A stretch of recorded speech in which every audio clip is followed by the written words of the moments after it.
औज़ुबिल्लाहिमिनश्शैतानिर्रजीम बिस्मिल्लाहिर्रहमानिर्रहीम। मोहतरम नाज़रीन, मैं हूँ आपका होस्ट इदरीस नाज और आप मुझे देख रहे हैं इदरीस नाज एक्सक्लूसिव में। मोहतरम नाज़रीन, इस वक्त सियासी सूरत हाल कुछ अजीब सी है।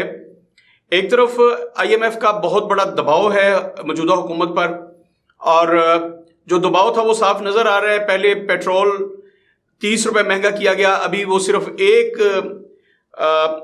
यूँ समझ ली कि एक फेज़ था इस हुकूमत का पेट्रोल महंगा करने का। अभी इन्होंने 2 फेजेस में मजीद पेट्रोल महंगा करना है, और उम्मीद है कि आने वाले चंद दिनों में, हफ्ता 10 दिन में एक दफ़ा फिर आवाम पर पेट्रोल पम्प गिराया जाएगा। लेकिन आज आवाम पर बिजली बम गिरा दिया गया है।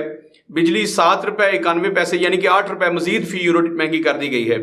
यूँ IMF से किए गए जो वादे हैं, चूँकि इस मुल्क को चलाने के लिए और इन हुक्मरानों के जो अल्ले तल्ले हैं, इनको जारी रखने के लिए हमें बहुत सारे अरबों खरबों रुपए चाहिए होते हैं, और उसके लिए फिर अवाम को आखिरी कतरा भी खून का निचोड़ने का फैसला कर लिया गया है। लेकिन ये सारी चीज़ें तो आपके सामने है। इसमें एक्सक्लूसिव कौन सा है? मोहतरम नाज़रीन, एक्सक्लूसिव ये है कि हुकूमत जाहिर है कि जितनी महंगाई करती जा रही है, अवाम के पास जाने का इनके पास कोई जवाज़ नहीं रहेगा। चीज़ें महंगी से महंगी करते जा रहे हैं, और मैंने कहा कि अभी तो इब्तिदा हुई है। इस हुकूमत ने इस बजट से पहले और भी बहुत सारी महंगाई करनी है। तो क्या इतनी महंगाई के बाद भी लोग इन इत्तेहादियों को और बिलखुसूस मुस्लिम लीग नून को वोट देंगे? ऐसा तो कभी नहीं हो सकता।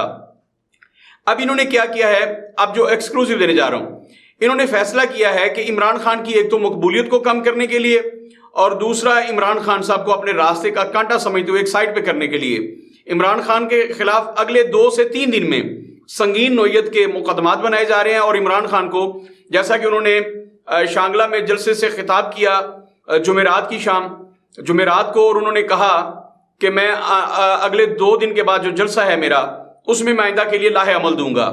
और खान साहब का जो लाहे अमल था वो एक तरह से मशरूत था सुप्रीम कोर्ट के फैसले के साथ। लेकिन सुप्रीम कोर्ट ने उनके जो जलसे की पेशगी जो दरखास्त थी कि उन्हें लॉन्ग मार्च की इजाज़त दी जाए, तमाम हर्डल जो हैं उनको हटाने का हुक्म दिया जाए, हुकूमत को हुक्म दिया जाए, और हुकूमत से कहा जाए कि किसी किस्म के कंटेनर और रास्ते बंद नहीं किए जाएंगे, लॉन्ग मार्च के शुरोका को इस्लामाबाद पहुंचने दिया जाए। और इमरान खान चाहते थे कि सुप्रीम कोर्ट कहे कि आप एक धरना दे सकते हैं जब तक आपके मुतालबात पूरे नहीं होते। इमरान खान साहब की ख्वाहिश थी, लेकिन इमरान खान साहब की दरखास्त को मुस्तरद कर दिया गया, ये कह के कि एक तो सुप्रीम कोर्ट पहले ही इस पे फैसला दे चुकी है, और दूसरा अभी आप ज़िली इंतज़ामिया यानी कि मुतलका जो इंतज़ामिया है उस फोरम पर गए ही नहीं, और उन्होंने आपको इकरार या इनकार नहीं किया, तो सुप्रीम कोर्ट इस पर फैसला कैसे दे सकती है?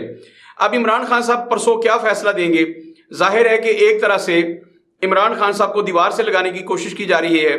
इमरान खान साहब जो बार बार कहते थे कि मैं अवामी कुव्वत के जरिए हुकूमत को गिरा सकता हूँ और उनका फैसला तब्दील कर दूंगा, अब वो सूरत हाल नहीं रही। हुकूमत ये समझती है कि अगर इमरान खान इस्लामाबाद आ जाते हैं और अब वो धरना देते हैं तो यकीनी तौर पर उन्हें हुकूमत से अलग होना पड़ेगा। इसलिए हुकूमत ने फैसला किया है कि इमरान खान पर संगीन नोयत का यानी कि गद्दारी समझ लीजिए इस टाइप का एक मुकदमा कायम किया जाए, और अगर 2-3 रोज में इमरान खान साहब को गिरफ्तार कर लिया जाए।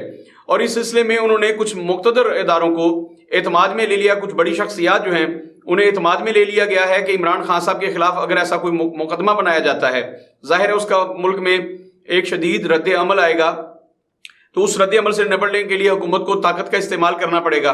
तो कुछ कुव्वतों को एतमाद में ले लिया गया है, क्योंकि इमरान खान साहब जो है उनका नरेटिव जो है, उनका जो बयानिया है वो हुकूमत के खिलाफ, इदारों के खिलाफ, और अब शायद पाकिस्तान के खिलाफ उसको लिया जा रहा है। जो खान साहब ने कहा कि अगर मुक़्तदर इदारों ने हालात को ना भांपा तो पाकिस्तान 3 हिस्सों में तकसीम हो सकता है। तो इस नोयत के जो बयानात हैं, पहली जो हमारी इत्तला थी, इमरान खान साहब को ऐसे बयानिए से रोका गया, उन्हें मना किया गया कि अगर आप ऐसे मुक़्तदर हलकों की तरफ से अगर आपने अपना नैरेटिव ना तब्दील किया, आपने अपना बयानिया ना बदला और ऐसे बयान देते रहे, तो फिर आप पर संगीन नोयत के मुकदमात कायम करके आपको सियासत से अलग किया जा सकता है। लेकिन आज फिर खान साहब ने जो शांगला में एक जलसा-ए-आम किया, उसमें फिर भरपूर अवामी ताकत का मुजाहरा भी किया और अपने उन्हीं ख्यालात का इजहार किया इमरान खान साहब ने, जिनसे जाहिर होता है कि इमरान खान साहब किसी सूरत पर भी पीछे हटने को तैयार नहीं है, अपना बयानिया बदलने के लिए तैयार नहीं है। और इस सूरत में हुकूमत भी عمران خان کو آڑے ہاتھوں لینے کا فیصلہ کر چکی ہے۔ ناظرین، اگر ایسا ہوتا ہے تو ظاہر ہے کہ اس ملک میں افراتفری ہوگی اور کارکن سڑکوں پر ہوں گے، مہنگائی سے پسے ہوئے لوگ، ان کے پاس کیا چارہ ہے کہ وہ سڑکوں پر نہ آئیں۔ تو میں سمجھتا ہوں کہ آنے والے دنوں میں اس حکومت نے تو سیاسی سخت فیصلے کرنے ہی کرنے ہیں، لیکن عوام کو بھی کوئی سخت فیصلہ لینا ہوگا۔ آپ کو بھی سوچنا ہوگا کہ ہم نے کب تک اس جبر کو، اس ظلم کو برداشت کرنا ہے، وہ بے شک عمران خان صاحب کی شکل میں ہو، وہ بے شک شہباز شریف کی شکل میں ہو، کسی شکل میں بھی ہو، یہ ہم پر کب تک مسلط رہیں گے؟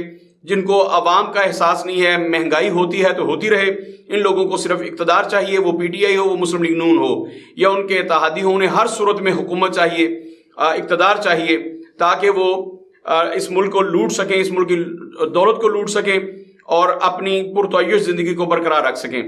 جبکہ عام آدمی کا حال یہ ہے کہ ان کے لیے 2 وقت کی روٹی کھانا بھی جوئے شیر لانے کے مترادف ہے۔ تو محترم ناظرین، ایک دفعہ پھر عوام سے مخاطب ہوں، اپنے دوستوں سے مخاطب ہوں، اپنے بھائیوں سے مخاطب ہوں، اپنے ہم وطنوں سے مخاطب ہوں، ہم کب تک ان چوروں، ان لٹیروں، ان ظالموں، ان غاصبوں کے رحم و کرم پر رہیں گے؟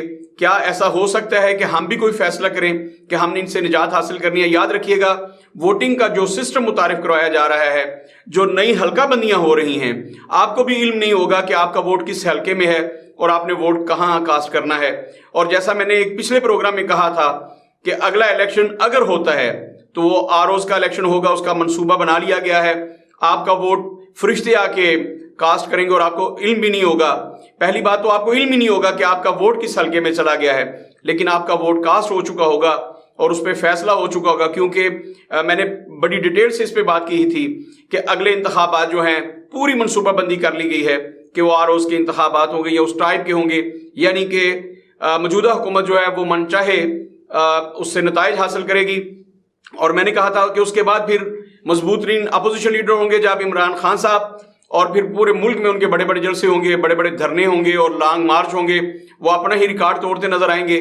لیکن اتحادی جو ہیں وہ پھر ایک دفعہ برسر اقتدار ہوں گے اگر الیکشن ہوتے ہیں، اگر اس سے پہلے حالات اس نہج پر نہیں چلے جاتے کہ کوئی تیسری قوت آ جاتی ہے۔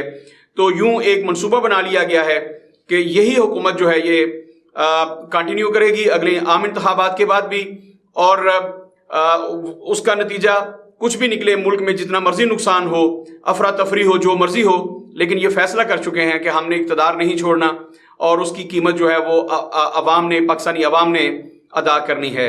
اپنا خیال رکھیے گا اور اس پہ سوچیے گا ضرور۔ اللہ حافظ۔